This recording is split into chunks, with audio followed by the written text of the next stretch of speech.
嗨，大家好，我是强哥，欢迎回到我的频道。因为强哥本人工作原因又快2个月没跟大家更新了，在这里跟大家说声抱歉了现在强哥也回归正常的工作了，后续会陆续的跟大家更新视频那在强哥出差这段时间，我相信最近大家都看到加密货币市场的一个行情热闹非凡基本上是一个牛市起飞，特别是以太坊的，对不对？在上一个月大家可以看到的这根 K 线我这里看的是月就是上个月最高都多少了？4956，就差几十个点就冲破5000大关了当然很遗憾它没有冲破这个压力位，所以说基本上4年来没有突破的关口。那么现在有很多刚入币圈的朋友们是不是有点茫然了？是否在想，现在市面上这么多的交易所，到底是哪一个交易所的手续费最低？交易所的手续费它是如何收取的？什么是 taker 市价交易？什么是 maker 是贱价交易？以及新手散户怎么选择交易所更安全，也更容易赚到钱？那么这期视频我们就带大家解决以上的问题那么对于大家非常关心的这个哪个交易所的手续费最低，当然我也认为这个问题非常重要，因为这个问题呢，其实本质上它是决定我们在交易过程中产生多大的磨损，也就是额外的花费有多少钱。正因为它很重要，所以我自己在选择交易所的时候呢，也是会有一个底线的。我自己选择并且使用交易所呢，都是在这个底线之上的，也就是目前大家所看到的3个交易所。第一个是币安交易所，第二个是欧易交易所，第3个是币交易所。本身这3个交易所呢，它也是全球前3的一个加密货币交易所，所以呢，对于大部分新手朋友来说，用最大而且是头部的交易所肯定是没有错的。我们的本金安全它起码是有保证的，这个对于任何新手来说呢都非常重要的，对不对？如果我们选一个小的交易所，俗话说的野鸡交易所，我们进去没多久它就跑路了，不要说赚钱了，连我们的本金都保不住，对不对？所以除了选择最大的交易所之外呢，再跟大家分享一下我自己选择交易所会关注的一些维度。所以对于我们新手来说呢，在选择最大以及头部交易所都是非常重要的。我们自己在去选择的时候也要对比一下哪个交易所的手续费最低，交易所是怎么收取手续费的，新手散户怎么选择交易所更安全更容易赚到钱。这3点是我们需要自己去考量的。在这里再重复一遍再跟大家分享一下我自己选择交易所的时候要关注的一些维度那第一个呢，只选择全球头部的交易所，重要的事情说3遍，在这里再重复一遍，这个也是非常重要的，因为它的安全性会更高一些，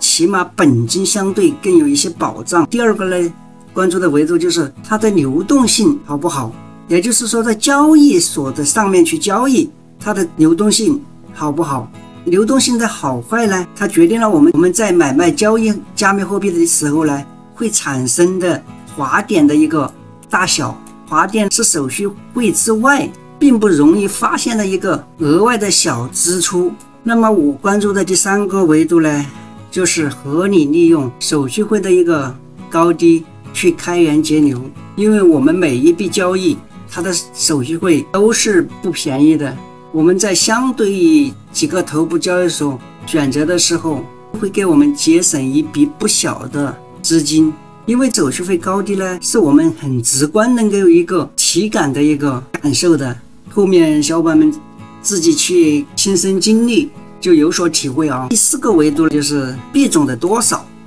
因为币种越多，我们选择的交易机会是不是更多？只要这些标的能够符合我们这套瞬间的交易系统，标的越多，那么提供给我们的赚钱的机会呢，是不是就会更多一些，对不对？这是很简单的一个道理第5个维度呢，就是有没有赚钱的一个效应，就是这个交易所它本身有没有赚钱的效应。那么我相信这样笼统来介绍呢，可能大家听起来比较茫然啊。接下来呢，我们就来一个一个的展开一下全球头部的加密货币交易所它有哪些。在这里我只分享给大家我自己视觉以及认知以内的东西，并且我自己也在使用的全球头部的加密货币交易所。第一个呢，肯定是一个币安交易所啊，第二个就是 OE 了，第三个就是 Bybit。 很多朋友这个时候可能会说，除了这3个交易所以外，还有很多交易所啊。但是说实话啊，其他这些交易所，要不它不是特别的适合新手用户，要么就是不适合中国大陆地区啊，或者说华语用户。除此之外，还有很多交易所，它里面也有各种各样的坑啊。所以经过我自己跟朋友用真金白银去测试过的一个结果呢，我还是非常满意自己正在使用的这3家交易所。相对来说呢，也是全球头部的，而且基本上这3家交易所能够长期的一个运行。我们使用的这些交易所呢，不用担心它的本金安全。当然没有对比就没有伤害，对不对？我们接下来就从这3个维度，一个是现货交易量，第二个是活跃交易量，3个是交易所沉淀的资金体量，3个角度来分别去看一下这3个交易所。当然在这里说明一下啊，并不是说其他的交易所不好啊，因为个人一个喜欢程度跟经验，只是喜欢这3家交易所啊。目前我们进入到的是 Marker 这个数据网站啊，在这个数据网站的左上角这里可以看到，一个是看啊，这里有一个现货交易所和活跃交易所啊。目前我们是进入的是 Marker 这个网站，它里面收录了并且排名了全球的加密货币现货交易所。我们下边来简单看一下，我这里还是用截图的方式跟大家表示一下。首先第一个是加密货币交易所，在这里面我们可以看到币安交易所排名第1，对不对？第二个是 Bybit 交易所，第5个是 OE 交易所。后边呢对应的是24小时的一个交易量，在这个后面呢对应的是它的一个流动性。接下来呢就是一个 Marker 这一列是对应的交易所上面有多少交易对儿，再往后呢是对应前面这些交易所上面每个交易所上面的有多少个币种。在这里面我们可以看到币安交易所这里有552个币种， Bybit 呢有727个币种， OE 呢有346个币种。那这个时候我相信有很多兄弟们会问了啊，这里面排名第3的第4的不是还有其他交易所吗？像这个 Coinbase 和 UP 这2家交易所呢，它的第一个是美国合规交易所，一个是韩国的合规交易所。我相信对于我们华人或者对于我们这些在大陆及其他地区的新手兄弟伙来说呢，使用这2家交易所会比较困难一点啊。它基本上也不对于我们这些用户来开放，所以排除第3跟第4之后呢，正好是 Bybit OE 加密货币交易所。除了现货之外呢，我们可以看到左上角这里啊，它还有一个衍生品。那我们点击这个衍生品之后呢，就进入到整个 Marker 科比上面活跃衍生品的一个交易所排名啊。那么在衍生品部分呢，其实就比较简单清晰了啊。全球排名前3的这3家交易所，币安交易所、OE 交易所、Bybit 交易所。对于其他交易所呢，建议大家，如果你是新手、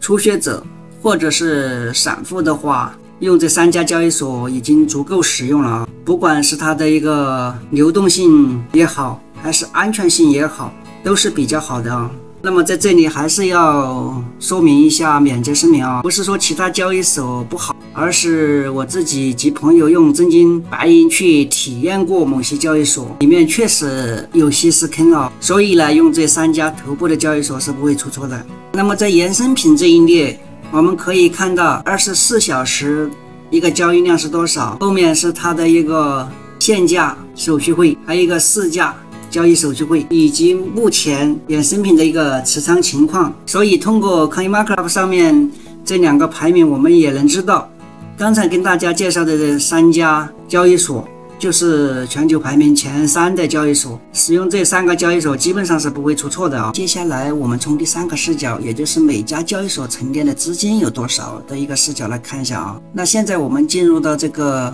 Bylama这个网站，如果大家也想去查看每个交易所的一个沉淀资金的情况的话，也可以直接登录这个网址。登录这个网址之后呢，我们最左边这里有几个项目啊，一个加指标工具定价、制定表，以及下面更多的也关于我们。当然这里制定列表我们可以在这里收缩，比如说我们要收缩一个交易所的一个透明度，也就是一个 CEX， 我们点击一下，我们就可以看到一个 CEX 的透明度，就是一个中心化交易所。当然如果大家进来是英文，也可以像我这样按一个沉浸式翻译啊，它会自动就翻译成一个中文，这样对我们就比较友好。那我们进入到这个界面过后呢，首先第一列这是交易所的名字，第2列就是一个对应的每个交易所上面沉淀的一个资金一个数量啊，第3列就是对应每家交易所上面他们平台市值提出之后的每家交易所上面的一个资金情况，也就是24小时的一个流入量。后面呢对应的就是不同时间资金变化的一个情况啊。那我们这里可以看到，第一个肯定是币安啊，第2个是 OE 交易所，第3个就是 Bybit 交易所了啊。所以这3家交易所呢，从沉淀资金角度来看呢，也是全球头部的交易所啊。所以呢，在这里再啰嗦一句，如果你是新手，如果你是一个刚接触加密货币的小白呢，选择这3个全球头部的加密货币交易所去使用它们就已经足够了。其他的交易所呢，都不建议刚进入币圈的时候去使用啊。在你们慢慢熟悉过后，心里有一定的一个掌握程度，我们再去试着用是没问题的啊。那么接下来我们再从第2个维度看一下啊，也就是哪家交易所的流动性好。这里面流动性是指什么呢？也就是指的一个代币在我们盘口进行买卖的时候，它的买盘或卖盘的一个真实的流动性厚度有多少，能够容纳多少资金。当然流动性越好，比如我们看到这个盘口红色区域和绿色区域，它的哪个深度越好，我们使用市价去购买的时候呢，滑点就越少。当然这也是一个比较容易忽视的一个额外的小支出，但是我感觉大家对于流动性呢，可能是听起来没有那么好理解，所以这里我就直接跟大家说结果。所以大家记住，币安交易所目前还是全球排名第1的交易所，所以币安交易所上面的一个流动性呢，它也是全球最好的，它的流动性也是全球独一无二的，也就跟我们开汽车一样，有1档、2档、3档，币安肯定是属于一个1档的。除了币安之外呢，像 OE 交易所和 Bybit 交易所呢，他们在流动性这个维度上面呢，都属于第2个档位啊。所以这3个交易所之间呢，他们的流动性相互之间可能也会差不多，使用哪家都可以。并且我自己目前的使用的交易所呢，使用的最多的还是一个币安交易所跟 OE 交易所啊，这2个交易所组合的一个配置呢，这里我相信大家都能够明白的啊。为什么我自己还是会使用币安交易所的原因，就是因为它的一个流动性是独一无二的。很多时候呢，比如说我们的本金稍微大一点，去交易的话，去开仓的话，在币安交易所上面去交易，它的磨损会更小一点。那接下来我就跟大家简单介绍一下，也是大家可能会关心的一个问题啊，也就是说现在哪家交易所的手续费最低，我们对比一下啊。在这里强哥打个广告啊，也就是说如果还有我们刚进币圈的新小伙伴们还没有下载交易所的，强哥这里推荐的链接，每次交易完都可以享受20%的一个优惠啊。如果你选择币安交易所后续持有币安 BNB 的话，它也会有一个25%的一个扣减手续费的，所以大家想想是不是非常nice的。小伙伴们可以直接用手机的浏览器，当然要开节点啊，直接可以扫描，或者谷歌浏览器也可以直接扫描这个2维码，可以直接下载注册币安交易所了啊。那第一个是币安交易所以及它的一个邀请码，币安的邀请码是 TBNL8Q68。重要的事情说3遍啊，在我们注册交易所是否有邀请人的时候，我们进入币安下在注册账号的时候，一定要填入这个邀请码，不然我们就没办法享受的一个交易手续费啊。第2个是 OE 的2维码， OE 的邀请码是98137144，3个是 Bybit 的下载注册链接啊。我们可以直接复制提取，就可以直接注册了。我们的邀请码是17200，使用强哥推荐的连接及邀请码都会享受永久的交易手续费啊！在这里友情提示一下，我们注册币安交易账户成功过后，在我们手机的左上角有币安 logo， 点击到主账号啊，点击头像，点击 VIP 特权项，在手续费设置 BNB 折扣点开，把3项都点开，就可以享受3个优惠的啊！我们看一下电脑端的。我们点个普通用户，那在这里给大家简单看一下币安的普通用户，也就是30天的成交量 USDT 小于100万的 USDT， 或有 BNB 的持仓量，就是一个挂单是 0.1， 持单也是 0.1 啊。那我们有 BNB 过后就可以享受挂单跟持单都可以享受 7.5 折啊， 0.075， 但也是一样啊， USDC 也是一样。我们再看一下 OE 的普通用户手续费等级，现货的、活跃的，现货是 0.08， 活跃是 0.02， 永续活跃的一个是挂单，一个持单。当然升级过后又不一样哦。VIP 1 VIP 2这些东西小伙伴们可以注册后来自行了解一下。还有一个 Bybit 的啊 ，Bybit 的也是手续费一样的啊，有至尊的，有 VIP 5的、VIP 4的、VIP 3的、VIP 2的、VIP 1的，有非 VIP 的，跟币安差不多啊。0.1 0.1衍生品的现货，一个活跃的，一个是挂单，一个持单 0.02 0.05。想了解的更多，小伙伴们可以注册后进来多学习一下，多看一下。币安它的流动性当然是最好的，所以这也能够在手续费的视角变相的告诉大家为什么我自己去交易加密货币的时候呢，主要使用币安交易所和 OE 交易所的原因了。那么这个时候我相信很多小伙伴们会有疑问，在加密货币交易所上面的手续费是怎么收取的？那这里简单跟大家说一下啊，加密货币里面的一个手续费计算公式，就是等于你的杠杆倍数乘以你的保证金金额，再乘以你的手续费率，最终得出来就是你这笔交易需要花费多少钱。那么现在我们都已经知道了全球头部加密货币交易所里面哪个交易所的手续费适合你了。那么现在可能还有新手们会有一个问题，为什么你这边举例要用市价推个来举例，市价不是更贵吗？为什么你不用现价？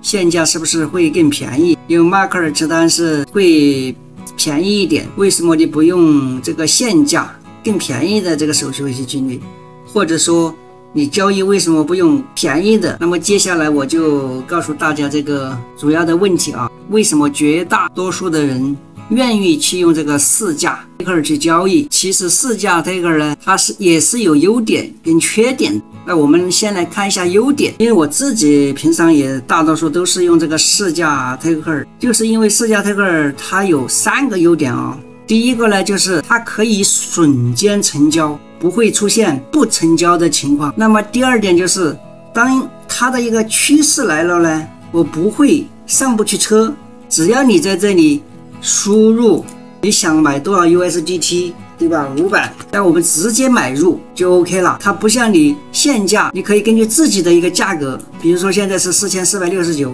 我想4000买入，那就只有等到它降到4000，我们才能够买进，它不会瞬间成交。当然，我们卖出也是一样的哦。那么第3个优点呢，就是我可以严格执行我自己的交易计划，严格去执行。我相信我这样笼统这样说一下，大家可能对于这个的一个优点呢，理解起来也不是特别容易啊。那我们随便举个例子，这里还是用截图来画一下吧。这里一个纵坐标、竖坐标啊。那假设我们的一个标的价格在这里，我觉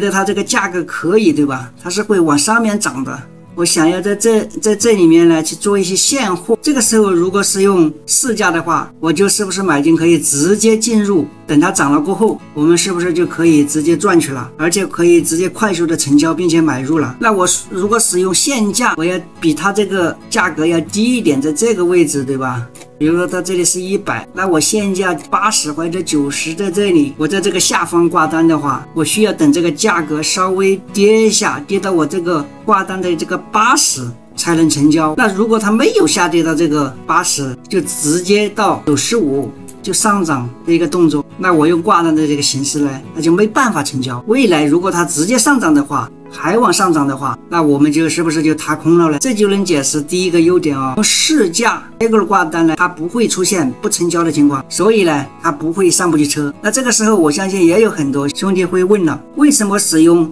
市价这个的方式，你就可以严格执行的你的交易计划，严格去止损止盈？为什么现价拉开就不行呢？那同样我们画一个坐标，一个横坐标，一个纵坐标。那如果我在这个地方买了一个现货，我希望它的价格在未来上涨，比如说这里是1000涨到1100，这个时候我想卖出的话，那么这个时候我制定的止盈计划就是要在这个1100的价格去挂单卖出现货，或者指引我的期货多单。我们假设这个价格是100块，对吧？那开仓价格是1000块。那么现在如果这个地方我们去止盈的话，整个撮合引擎只会在100块的价格去帮我止盈。那么如果行情只碰到100块直接下跌，那这个时候有可能在100块这个价格的时候只卖出一部分，没办法完全成交。但是如果这个时候我使用市价的话，在100块钱去止盈的话，只要价格达到100块钱，那么我这个市价止盈呢，它就会触发一个清仓的一个动作，把我手中所有的货全部就到的整个市场里面去。最终成交价格呢，可能就是1100，可能一部分是1090，有的是1080，它就全部以这个价格倒入整个市场里面。当然这个肯定是没有关系的啊，因为我要的就是在这个1100这个价格附近，明日在100块左右，只用我手中所有的单子，只要平均价格接近1100，我都能接受，我就止盈了。止损当然同样道理啊，我想在950的时候就止损了，我就是想用50去止损。这个地方跌到50的时候，我就严格去止损。那在我止损的时候，我可能就没那么在乎最终成交的价格到底是950还是955，多5元钱。只要我确定我止损了，也就是我希望我快速的在这个950的这个位置止损了，不希望我的亏损一直下降到800才止损。当然所有的事情都不会那么绝对的哈，它背后有优点可能就有缺点。那么市价的缺点呢有2个，第一个呢就是费用比较高，另外一个呢就是滑点。那在这里呢，我相信大家又会冒出一个问题啊，市价它这个的缺点有没有办法避免啊？那当然肯定是有的。那么对于如何减少这个滑点，其实在刚才已经给大家说过了，就是建议大家呢就是选择这种流动性好的交易所。所以这也是为什么我自己在交易的时候会使用2家交易所，一个是币安交易所，一个是欧易交易所，就是因为这个标的上架到了币安交易所，这个标的它在这个币安交易所的一个流动性呢是全球市场里面最好的，只要它流动性好，就能相应的降低滑点。那为什么又要使用欧易交易所呢？其实就是因为欧易交易所它的手续费跟币安也差不多啊。反正我自己是通过这样的使用2个不同的交易所去搭配使用，来降低市价泰戈的一个费用和降低我自己的一个滑点啊。所以在这里还是强烈大家使用强哥视频下方简介链接，或者说扫描屏幕上的2维码去注册这3个全球头部的加密交易所。只要大家使用链接，或者说通过邀请码，或者说扫描2维码去注册的话，就能够永久获得这些交易所的最高手续费的优惠。这个对于我们降低交易手续费啊省钱来说呢是非常重要的一件事情啊，因为它变相的是跟大家开源节流了，节省一笔累积起来跟大家接一笔可观的资金。那么接下来跟大家再分享一个小经验啊，新手初学者呢，小白散户在哪个交易所更容易赚到钱？这里面首先要提示一下大家啊，这里面的赚钱效应指的是无风险赚钱。先跟大家说一下，我自己认为仅代表自己的观点啊，不构成任何投资建议。我们都是成年人，要对自己的行为负责。币安交易所和欧易交易所呢，它的赚钱效应是最强的。我们新手初学者呢，在这两个交易所上面，相对来说容易赚到一些外快的，还是建议大家选择币安交易所跟欧易交易所这两个交易所呢。相对来说比其他交易所好用，而且安全性各方面都是 No.1 的。综上所述，币安交易所、欧易交易所他们毕竟是头部加密货币交易所，他们都非常安全啊。相对这两个交易所的手续费呢也更便宜一些。我想说的就是分享给大家的，